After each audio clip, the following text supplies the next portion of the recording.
महाविकास आघाडी महायुतीत सध्या जागा वाटपावरून कुरघोड्यांचं राजकारण सुरू आहे। भाजपच्या कुरघोड्यांमुळे शिवसेना राष्ट्रवादी आता अस्वस्थ आहे, तर महाविकास आघाडीत संजय राऊतांवर काँग्रेस नेते संतप्त आहेत। महाविकास आघाडी महायुतीत सध्या जागा वाटपावरून अद्यापही कुरघोड्यांचं राजकारण हे सुरूच आहे। भाजपच्या कुरघोड्यामुळे शिवसेना राष्ट्रवादी अस्वस्थ आहे, तर महाविकास आघाडीमध्ये ठाकरे गटाचे खासदार संजय राऊतांवर काँग्रेस नेते संतप्त आहेत। यामध्ये विशेषतः सांगलीच्या जागेवरून वाद सुरू आहे। खरं तर काल तर थेट आता संजय राऊतांनी इशारा दिलेला आहे। सांगलीच्या जागेबाबत संजय राऊत आक्रमक झाल्याचं पाहायला मिळालंय।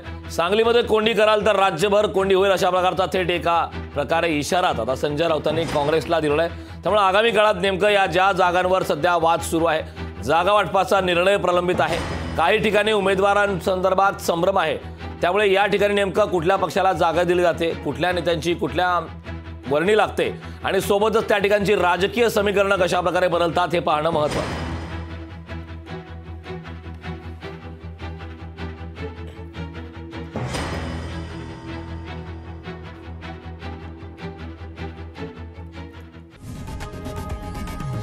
लोकशाही मराठी ऐका, पहा, जागरूक रहा।